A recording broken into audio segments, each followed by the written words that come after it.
آپ اسلام آباد high court میں باہر سے چیف جسٹس نہیں لا سکتے، آپ اسلام آباد ہائی کورٹ میں باہر سے کسی جج کو بھی نہیں لا سکتے، اور اگر آپ ایسا کریں گے تو آپ کو ریزسٹنس کا سامنا کرنا پڑے گا کہ اسلام آباد ہائی کورٹ کے وہ 5 ججز آج اپنے اپنے بینچز میں بیٹھیں گے۔ یہ سب سے بڑا سوال ہے، یہ سب سے امپورٹنٹ ہے کہ کیا وہ 5 ججز کوئی رد عمل دیں گے، یا سپریم کورٹ کے ججز کی طرح جس طرح 26ویں آئینی ترمیم کے بعد بڑی بدقسمتی رہی کہ سپریم کورٹ کے ججز خاموش رہے، اور آج آپ دیکھیں کہ سپریم کورٹ پر پورے نظام کا قبضہ ہے۔ یحییٰ آفریدی کو چیف جسٹس بنا دیا، امین الدین خان کو آئینی بینچ کا سربراہ بنا دیا، تو اسلام آباد ہائی کورٹ کے 5 ججز کیا کرنے جا رہے ہیں؟ اس حوالے سے یہ خبر گردش کر رہی ہے۔ 2 خبریں ہیں،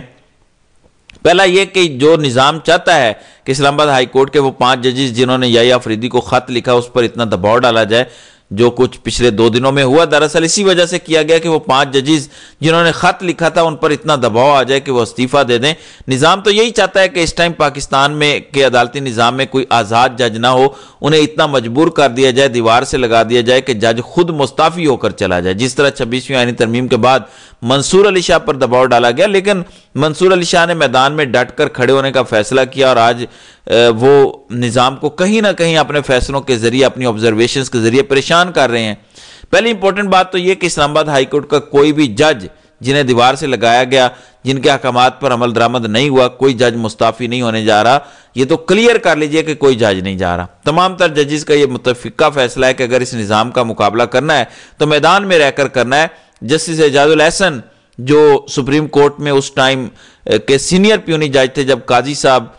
چیف جسٹس تھے، تو وہ ریزائن کر کے چلے گئے، ان کا خلا آج تک پور نہیں ہو سکا۔ اگر وہ میدان میں کھڑے رہتے تو آج منصور علی شاہ کے ساتھ اعجاز الاحسن بھی ہوتے، یعنی 2 اور 2 11 ہوتے، اور ایک تگڑی مضبوط آواز ہوتی سپریم کورٹ میں، لیکن انہوں نے استعفیٰ دے کر دراصل بزدلی کا مظاہرہ کیا،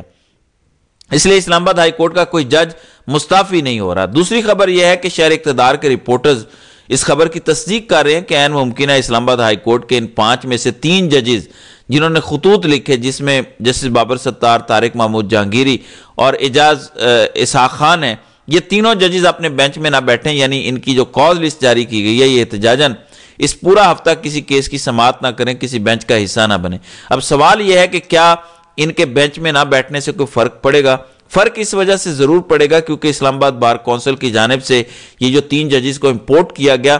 اس کو مسترد کر دیا اسلام آباد بار کونسل نے۔ اسلام آباد بار کونسل کا جو آج تازہ اعلامیہ جاری ہوا اب سے کچھ دیر پہلے، اس کے مطابق تمام تر وکلاء ان بینچز کا بائیک آؤٹ کریں گے جن میں یہ تینوں امپورٹڈ ججز بیٹھیں گے۔ اب خبر تو یہ بھی ہے، اور اسلام آباد بار کونسل کا اعلامیہ بتا رہا ہے کہ ہم وکلاء تحریک چلائیں گے، ہم امپورٹ کیے گئے 3 ججز جن کے لیے آئین اور قانون کی دھجیاں اڑائی گئیں، ان کے اس فیصلے کے خلاف وزارت قانون کے اس نوٹیفیکیشن کے خلاف لانگ مارچ کریں گے، وکلاء تحریک کا آغاز کریں گے۔ لیکن جن وکلاء نے 26ویں آئینی ترمیم منظور ہو جانے کے بعد تحریک نہیں چلائی، سب سے بڑا ڈاکہ، سب سے بڑا عدالتی نظام پر حملہ جس کے ذریعے پورا عدالتی نظام یا سٹرکچر تباہ کیا گیا، یہ 3 جج بھی امپورٹ ہوئے، یہ سب دراصل 26ویں آئینی ترمیم کی وجہ سے ہوا۔ اگر 26ویں آئینی ترمیم نہ ہوتی تو سینئر پیونی جج نہیں چیف جسٹس لگنا ہوتا ہے، جو پاکستان کا آئین کہتا ہے۔ اگر وکلاء 26ویں آئینی ترمیم پر خاموش ہیں تو وہ 3 ججز کو اسلام آباد لانے پر بھی خاموش رہیں گے۔ وکلاء سے مجھے کم از کم کوئی امید نہیں ہے کہ وہ کوئی تگڑی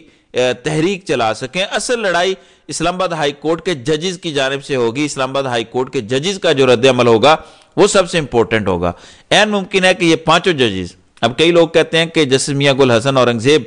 ویسے تو مجھے یقین ہے کہ وہ ایک آزاد جج ہیں، انڈیپینڈنٹ ہیں،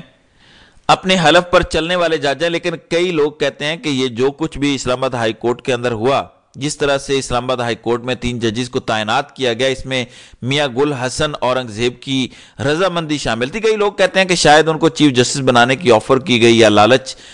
دی گئی۔ کئی لوگ یہ بھی کہتے ہیں کہ اسلام آباد ہائی کورٹ میں جو اب آئینی بینچ بننا ہے اس کی سربراہی شاید میاں گل حسن اورنگزیب کو مل جائے۔ میاں گل حسن اورنگزیب کے فیصلوں پر تو کسی صورت ہم اعتراض نہیں اٹھا سکتے، ماضی قریب میں انہوں نے بڑے زبردست فیصلے دیے، آئین اور قانون کے مطابق دیے۔ توشہ خانہ کا کیس والے بینچ کی سربراہی بھی میاں گل حسن کے پاس تھی اور انہوں نے اس کیس کے فیصلے کو اڑا کر رکھ دیا تھا۔ شاید یہ خبریں درست ہوں، یا عین ممکن ہے کہ گل حسن بھی ان ججز کے ساتھ کھڑے ہوں جو ان 3 ججز کے مخالف ہیں۔ ابھی تک بہت سی باتیں ہو رہی ہیں، آج کا دن انتہائی امپورٹنٹ ہوگا۔ آج اسلام آباد ہائی کورٹ سے بہت بڑی خبریں سننے کو مل سکتی ہیں۔ اب یہ جو تینوں ججز مختلف صوبوں سے اسلام آباد ہائی کورٹ میں آئے ہیں، ان کا حلف ابھی تک تو نہیں ہوا، البتہ بینچز ان کے فائنل ہو چکے، کال لسٹ جاری ہو گئی۔ اس کے ساتھ ساتھ اسلام آباد ہائی کورٹ کے پہلے والے ججز جو پہلے سے کام کر رہے ہیں وہ آج اس بینچ میں بیٹھیں گے، تو ان کا رد عمل کیا ہوگا، یہ سب سے امپورٹنٹ ہوگا۔ اسلام آباد بار کونسل بہرحال ان تینوں ججز کو جھٹکا دے چکی ہے، اور اگر ان تینوں ججز کی عدالتوں میں وکلاء پیش نہیں ہوتے تو اس کے بعد کیا سینیریو اسلام آباد ہائی کورٹ کا بنے گا، یہ اب دیکھنا ہوگا۔ تو ناظرین کرام، آپ کی اس ویڈیو کے حوالے سے کیا رائے ہے؟ اب اپنی رائے کا اظہار کامنٹ سیکشن میں ضرور کیجیے گا۔